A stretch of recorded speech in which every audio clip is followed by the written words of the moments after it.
შევქმნათ მორიგი სამუშაო ფურცელი ამ შემთხვევაში უკვე ისეთი ინსტრუმენტის გამოყენებით, რომელსაც სჭირდება ერთ ადგილიდან მეორეზე გადატანა, ანუ იგივე გადათრევა, რომელსაც ინგლისურად drag and drop უწოდებთ. ამისათვის ისევ უნდა შევიდე live worksheet-ის გვერდზე, გავიაროთ ავტორიზაცია, შემდეგ შევიდეთ my dashboard და ავირჩიოთ my worksheet.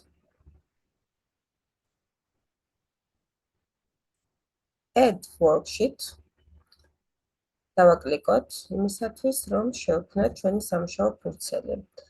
უნდა ავტვირთოთ აქ ან PDF-ი, ან ნახატი, რაზეც მერე უკვე დავამატებთ ინსტრუმენტებს და შეიქმნება ინტერაქციული სამუშაო ფურცელი. Add media და დავირჩიოთ კომპიუტერიდან, ამ შემთხვევაში ავირჩიოთ შერეული რიცხვები და არაწესიერი წილადები. აიტვირთება და დავაკლიკებთ save, რომ ჩემ სამუშაო სივრცეში შეინახოს ეს PDF-ი. როგორც ხედავთ, აიტვირთა უკვე. მოვნიშნავ, რომ მე აი ამ ნახატის გამოყენება მინდა და შემდეგ გადავიტან უკვე ამას ჩემ სამუშაო სივრცეში, სადაც უნდა დავამატო ელემენტები ინტერაქციული სამუშაო ფურცლის შესაქმნელად. პირველ რიგში უნდა ავწერო რა ტიპის დავალებას ვაკეთებ, ეს არის შერეული რიცხვები და არაწესიერი წილადები. უნდა ავირჩიო ენა, მე ავირჩევ ქართულ ენას, შემდეგ ვირჩევ საგანძ, მეს, მათემატიკა და უნდა ავირჩიოთ საფეხური, დაწყებითი. კლასსაც შეიძლება მივუთითოთ როგორც მესამე, ასევე მეოთხე კლასი, ამ შემთხვევაში მე მივუთითებ მეოთხე კლასი. და შეგვიძლია ასევე თემის დამატება, წილადები და ათწილადები ავირჩიოთ. აქ უნდა ავწეროთ უკვე რა ტიპის დავალებას ვქნი, ინსტრუქცია უნდა მივცე მოსწავლეებს და დავწერთ გადაიტანო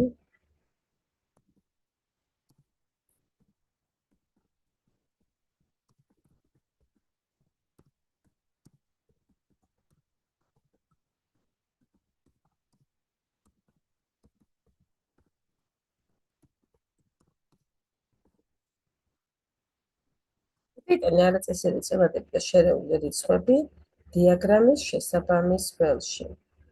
PDF-ის ჩამოტვირთვის უფლებით და ასევე საჯარო გვაქვს მონიშნული და უკვე ვინახავთ ამ აღწერას და გადავდივართ მესამე საბოლოო საფეხურზე, რომ უნდა დავამატოთ უკვე ინსტრუმენტი, თუ როგორ იმუშავებს ჩემი სამუშაო ფურცელი. აქ ხედავთ გამოჩნდა ეს სამუშაო ფურცელი, ეს არის დიაგრამა, სადაც აი ამ მოცემული შერეული რიცხვებიდან და არაწესიერი წილადებიდან მოსწავლეებმა შესაბამის ველში უნდა გადმოიტანონ, გადმოათრიონ, ასე ვთქვათ, აი ეს შერეული რიცხვები და არაწესიერი წილადები. ამისათვის პირველ რიგში უნდა მოვნიშნოთ აი ეს სივრცეები, თუ სად გვინდა გადმოტანა ამ ხატულების და ამისათვის აი drop, სადაც უნდა ჩასვან, ვირჩევთ აი ამ სივრცეს. ვაკრიკებთ ჯვარის მაგვარ ხატულაზე, რომ ამ მართკუთხედს მივცეთ ჩვენი სივრცის შესაბამისი ფორმა. უკვე, როდესაც ერთს მოვარგებთ, სხვაგან საჭირო აღარ არის იგივეს გაკეთება, შეგვიძლია უბრალოდ დავაკოპიროთ და დაკოპირების საშუალებით გადმოვიტანოთ ყველგან ეს ხატულები. ისთვის გვჭირდება, რომ აღიქვას პლატფორმამ, თუ სად გვინდა ჩვენ აი ამ ხატულების გადმოტანა და ჩასმა. კიდევ ერთ დავაკოპიროთ. უკვე რვავე ველში დაკოპირებული გვაქვს ეს შესაბამისი სივრცეები. ახლა ამას უნდა დავარქვათ სახელები. შეგვიძლია პირდაპირ დავნომროთ პირველი, მეორე, თანხას ვაკლიკებთ და აი ამ ველში ვწერთ თანმიმდევრულად რიცხვებს ვარედაქტირებთ. მე-4, მე-5, მე-6, კიდევ 2 დაგვრჩა.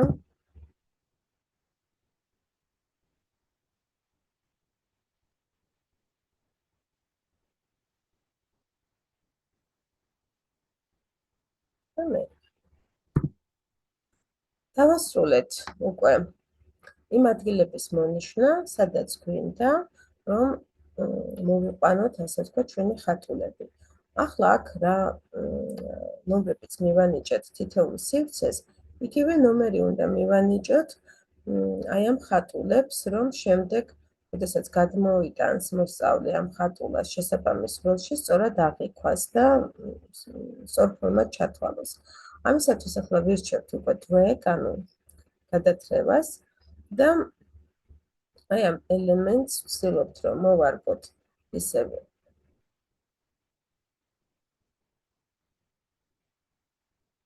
მისი ფორმას. პირველ რიგში, რადგან აქ არაწესიერი წილად გვაქვს გადმოსატანი, პირველი ნომერი უნდა მივანიჭოთ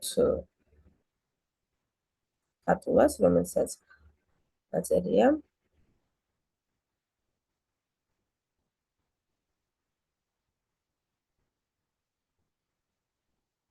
მე-4. შეგვიძლია ზომა კიდევ დავარედაქტიროთ, უფრო მეტად შევუსაბამოთ და უკვე დავაკლიკოთ ბანკარს და ჩავწეროთ პირველი. აქაც არ გჭირდება სათითაოდ აღება ინსტრუმენტის, დაკოპირებით შეგვიძლია, რომ თანმიმდევრულად მივყვეთ, დავაკოპიროთ. შემდეგ 4.1/4 ავირჩიოთ.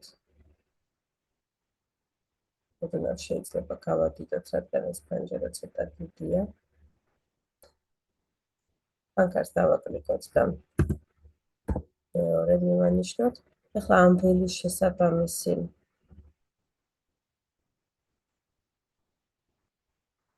არაწესიერი წილადი უნდა მოვძებნოთ, ეს არის 3.23 მე-6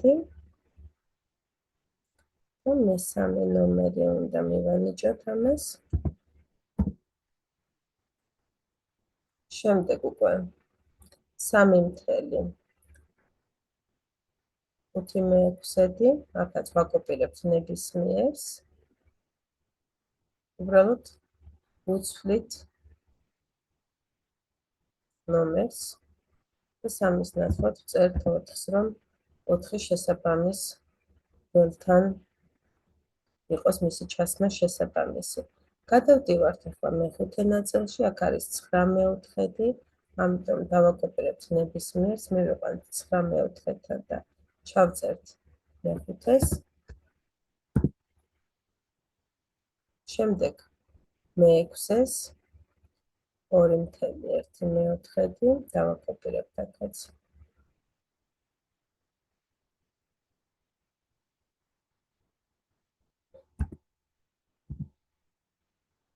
დაგვრჩა 2, 27 მე-5 და 5.2 მე-5.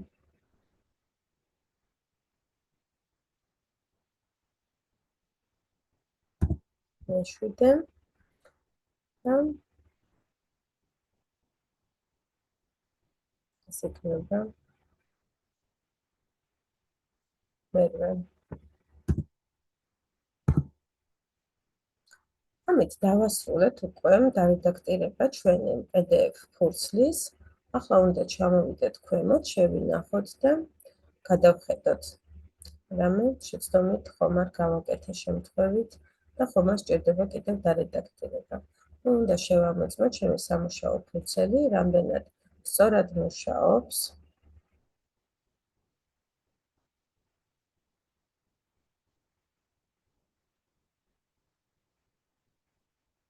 იმისათვის გადმოვიტანოთ შესაბამის ველებში.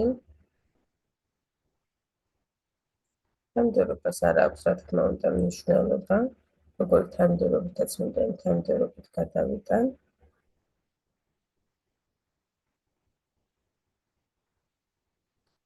და დავასრულებ ყველა ნახატის შესაბამის ველში გადათრევას, უკვე უნდა შევამოწმოთ და სახით გამოგვიჩნდება შესრულებული დავალება.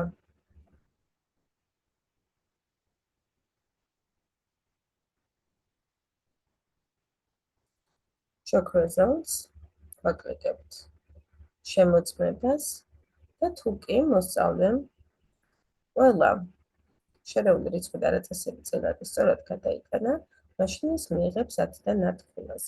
მზად არის უკვე ჩემი დავალება, შემიძლია ეს გადავიტანო workbook-ში, თუ მაქვს შექმნილი ჩემი workbook-ი, ან პირდაპირ დავაგენერირო ლინკი, რომელსაც გამოვიყენებ დავალებისთვის. Custom link და აი აქ უკვე გამომიჩნდება ღილაკი, სადაც შემიძლია დავაკოპირო ლინკი, copy link, რომლის ჩასმასაც შევძლებ შემდეგ ნებისმიერ სივრცეში. თუ ვიყენებთ Google Classroom, Microsoft Teams, Facebook-ს, აქედან პირდაპირ შემიძლია რომ გავაგზავნოთ, ვერ დავაკოპირებ ლინკს და ჩემთვის სასურველ ადგილას ვსვამ. როგორც შევნიშნეთ, ჩემს დავალებაში სულ იყო 8 დავალება შესასრულებელი, ხოლო ქულა იყო 10. შემიძლია ესეც შევცვალო, რა თქმა უნდა.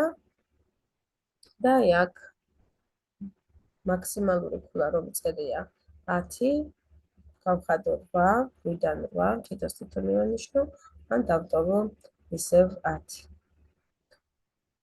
აქ მაძლევს საშუალებას, რომ შემიძლია ანუ აწილადების გარეშე მიუთითოთ და დამრგვალებულად გამოგვისახოს ნიშანი, თუმცა შეიძლება ასევე აწილადების სახითაც გამოვიდეს ნიშანი და გამოთვალოს ზუსტად რა წელი შეასრულა დავალებების სწორად.